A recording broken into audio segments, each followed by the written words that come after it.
Mr. Estes.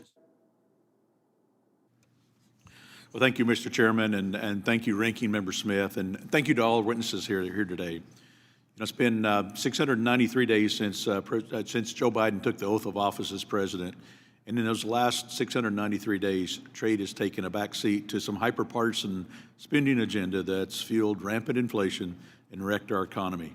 CPI numbers came out again, and they still don't look good. Another month, we're over 7% inflation, 7.1% annual inflation is not something that we should be proud about.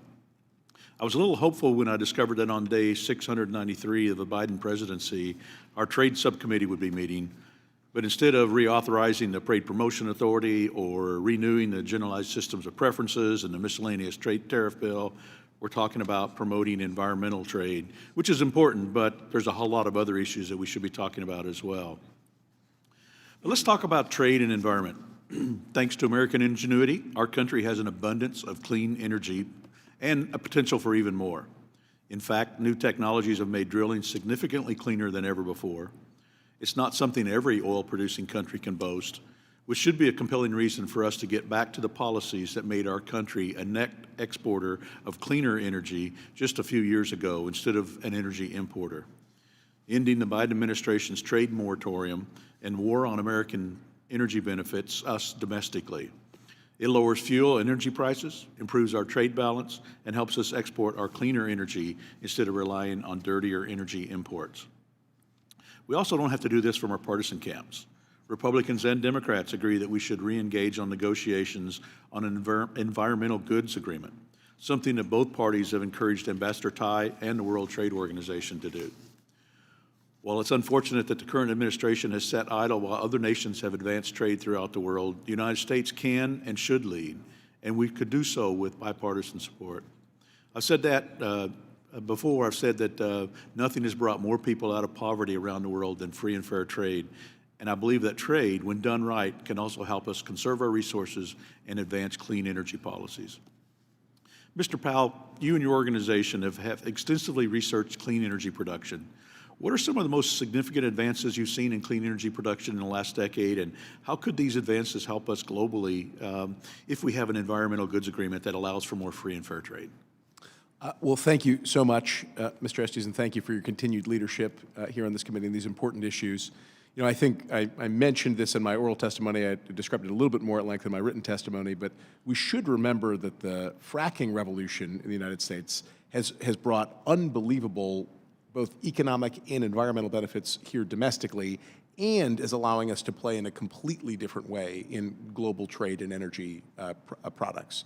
So just a quick reminder, that was not something done entirely by the private sector. That was actually a grand public-private partnership between the Department of Energy's Office of Fossil Energy, working on deep innovation in a number of new technologies, 3D seismic imaging, horizontal drilling, hydraulic fracturing, diamond-headed drill bits, combined cycle natural gas turbines, all of these things. And it combined, that allowed us to have a new technology which could hugely increase domestic gas production at much lower cost, and then that allowed us to heavily decarbonize our power sector here in the U.S., leading to an overall 20% increase. That's the world-leading decrease in greenhouse gas emissions in the United States, and to become now the leading global exporter of this technology, so we can actually push back against Russian aggression. There's no reason we can't repeat that feat across multiple additional technologies. The Energy Act of 2020, a very bipartisan piece of legislation, set up a moonshot to try to repeat that feat across advanced nuclear energy, across fossils with carbon capture, across advanced geothermal energy, and long-duration energy storage systems. And the Department of Energy is now hard at work to implement that program and demonstrate those technologies. And I'm very hopeful that at least a few of those will pan out, and we'll have even more technologies like that that are both better performing and lower cost, and significantly cleaner than the things that they're displacing. That'll help us, obviously, here domestically, and even more importantly, we'll be able to export those technologies around the world. Yeah, I'm glad you mentioned that. I mean, the look at an all of the above energy approach is going to allow us to have more cleaner energy sources and to be able to utilize that, and also allow us to unleash that energy innovation that comes out of the United States that we can export around the world and help us with trade. So thank you for your time, and Mr. Chairman, I yield back.